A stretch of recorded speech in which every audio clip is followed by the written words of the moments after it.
Good weekend all. Ira Epstein with your financial wrap-up, and here we are on Friday, and this is the 9th of August, 2019 at 3:27 p.m. Central Daylight Time. And remember, this is going to be your weekend edition, which is a little different. Let me explain that in a minute, but let me just show you. This will be where the settlement prices come in. You know the markets are going to open again at 3:30, trade to 4 o'clock, but I already know where the settlement is, so I'm going to leave early today and enjoy myself for the little bit of time I have. The interesting part is the volatility. Now, before I get too far along that, I did do a silver report. It's published on our website. If you haven't seen it, just go there and at www.iepstein.com, go into the word education, a drop-down menu, you'll see the metals report. Click on it, away you go. It will come off the website on Wednesday. These are timely reports. They're not meant to be out there as history. So if you're interested in silver, it could be something you want to look at.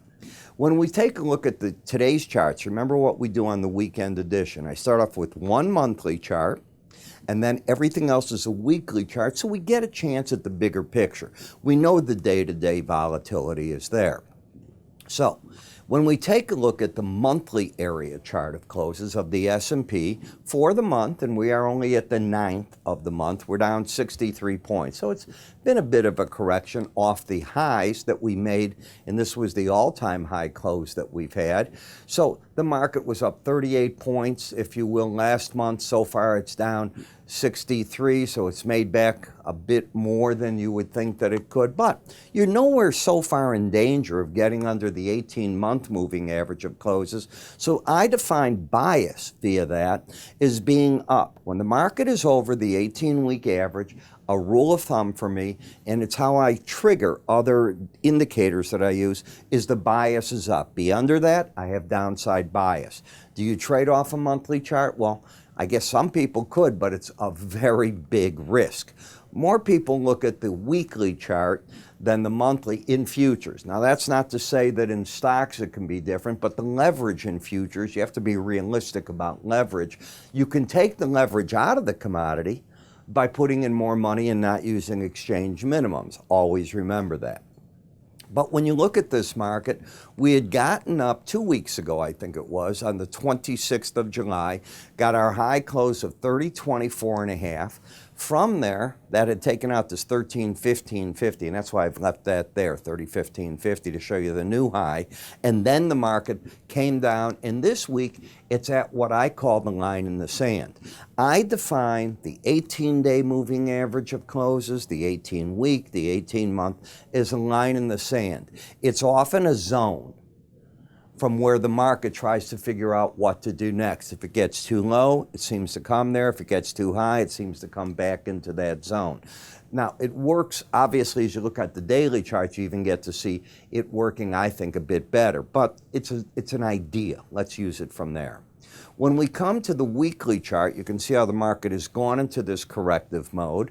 Our last break low was down here. You went up, made a new high, and since then you've broken back. Now let me tell you a problem I had with this whole rally, this vertical rally that we had starting in June.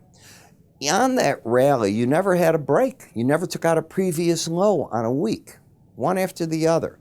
That's always a difficult situation because where do you come in and where do you put a stop in many cases?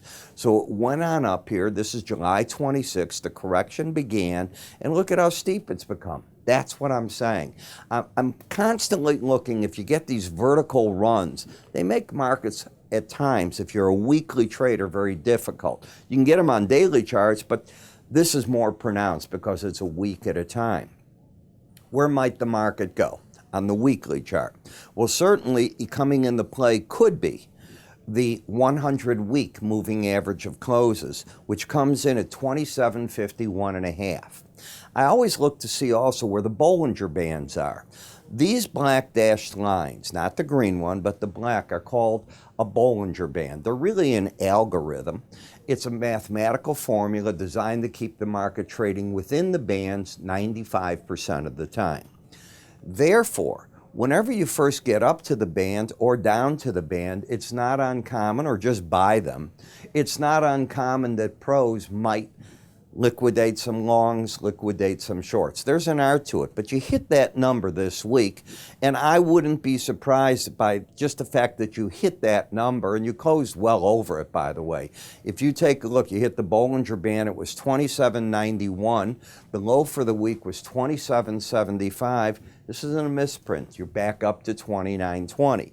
So I think the pros took some money off the table. That does not mean they turned bullish.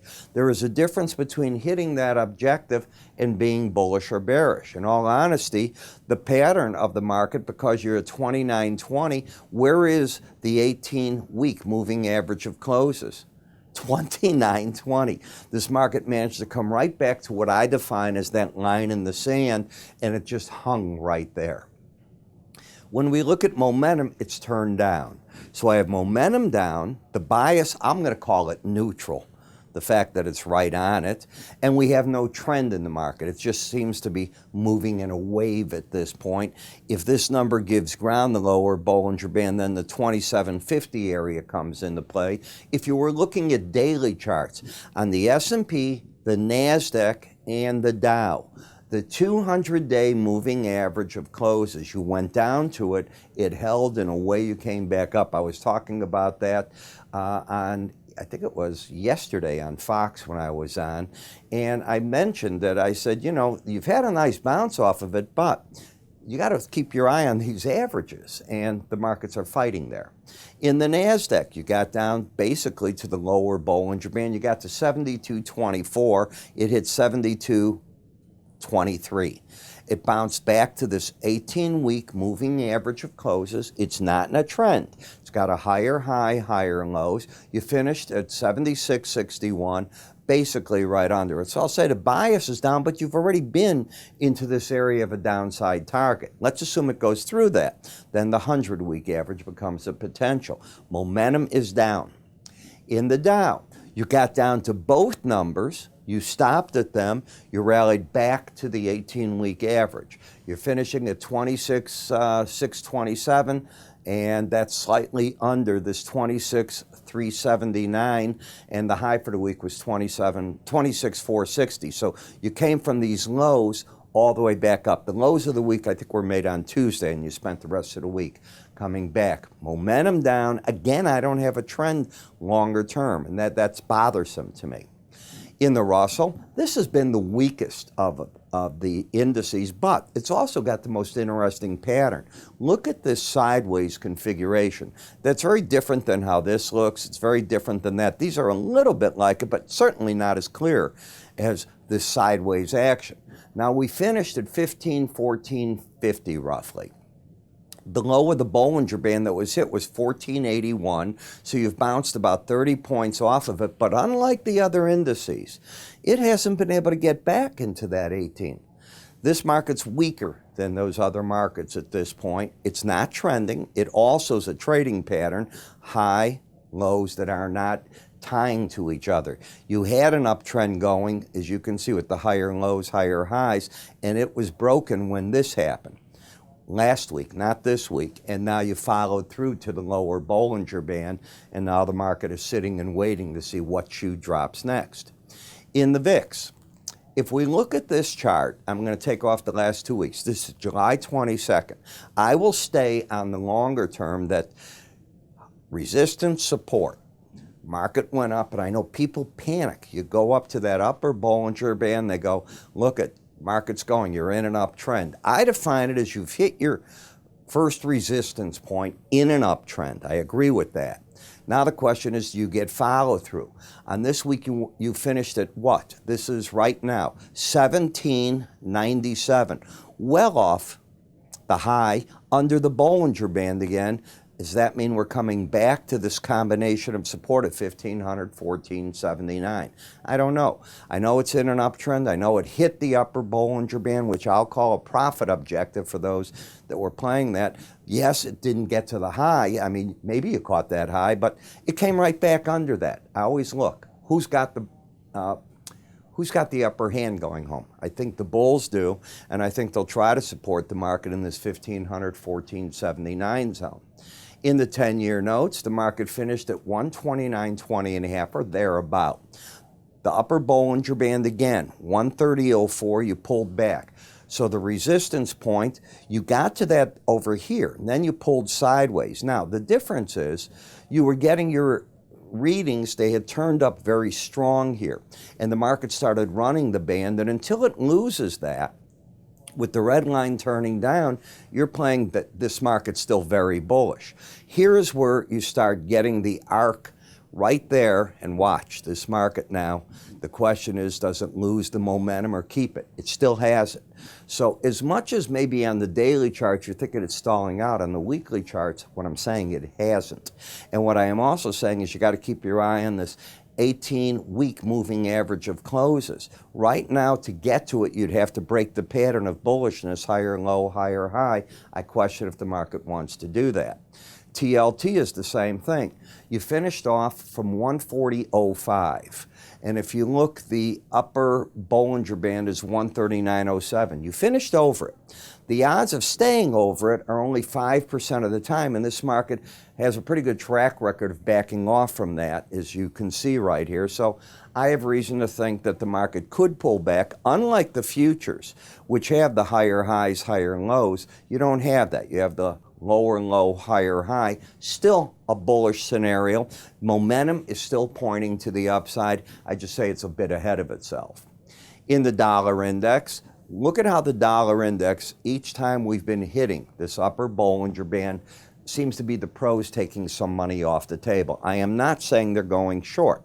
I am saying that when you're getting up there, it seems to be that those that are long are doing something that is creating the market to react. And more times than not from there, we keep making runs at this 18-day average of closes. The bigger picture is the sideways action. From this sideways action will come a move. And that move's going to be a son of a gun. It's going to be, can you catch it, which when it eventually breaks out one way or the other. Right now, the support in the market's the 18-week average. The trend is up. You hit an upside objective last week. You've pulled back, and like a pinball machine, this becomes an objective again. You go into the reset, so everything that was hit is no longer worrying about, is it resistance? It is. If you take out 96.30, you break this bullish pattern and could put into play coming back to that lower Bollinger Band. Eurocurrency.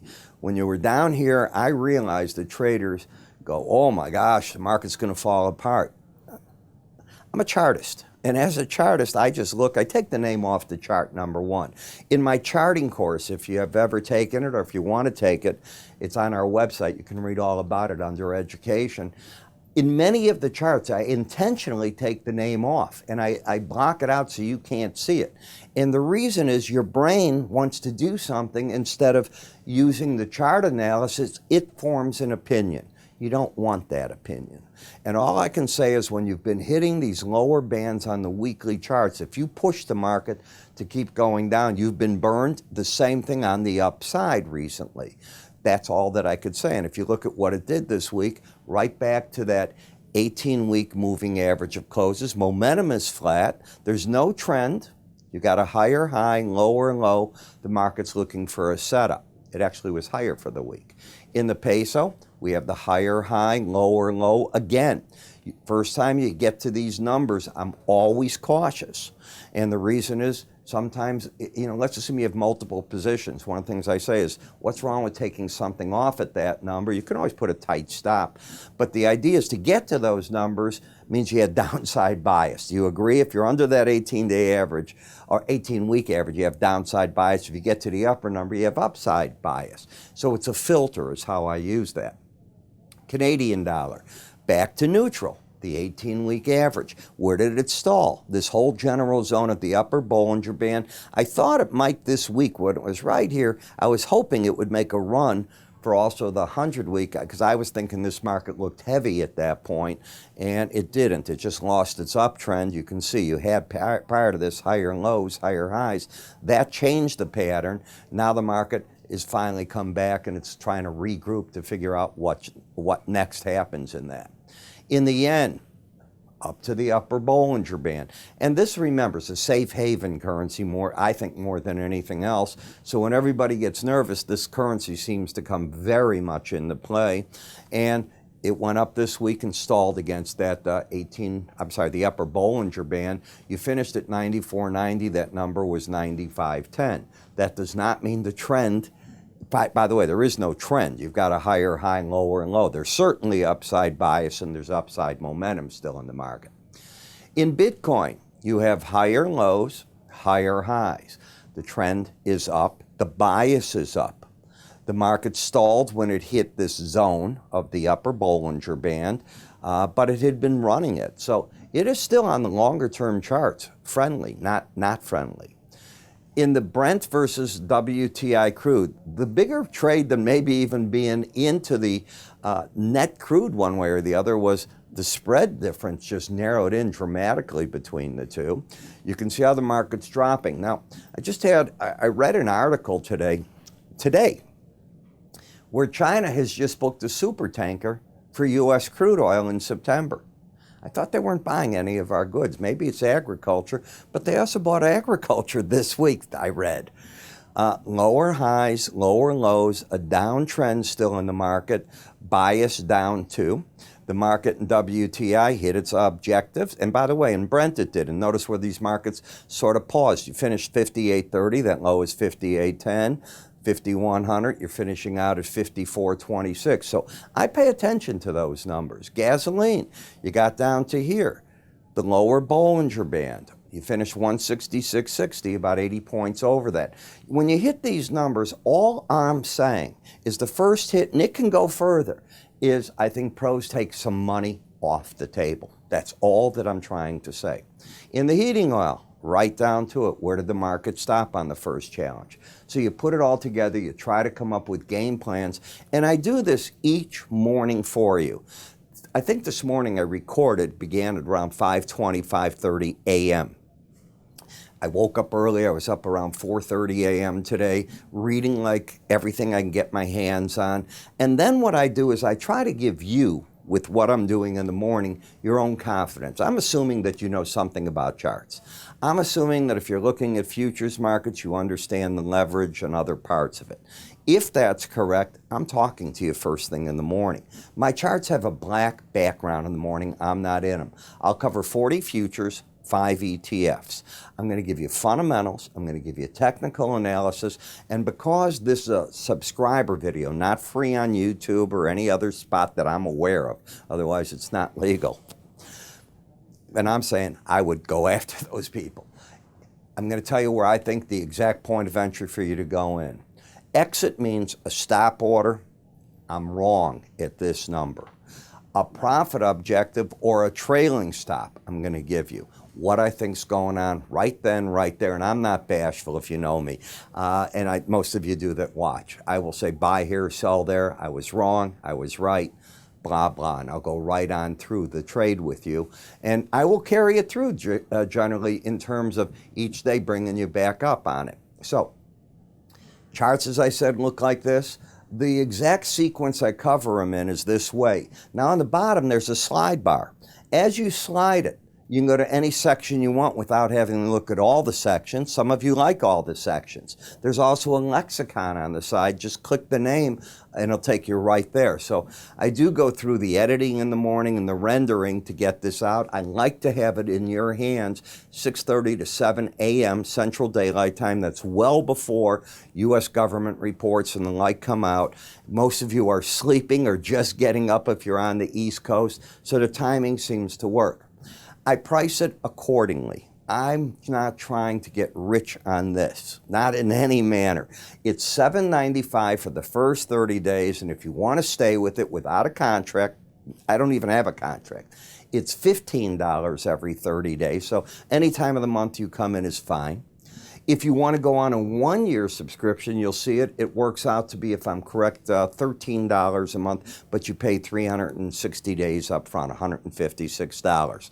Think about that's $1.50 in gold. It's about 3 cents in the silver market. It's 3 ticks in the S&P, and we do handle those micros, if you will, S&Ps that are 1/10 the size, and all the other ones as well.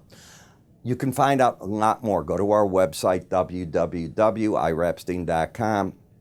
You will find out the info there about the morning subscriber video. Either go to research or education, the pull down menu, just click on morning subscriber video. It explains it, lets you sign up there, everything else. And you get there if you click here as well. Remember, the silver report's out, comes off my website on Wednesday. You have a good day.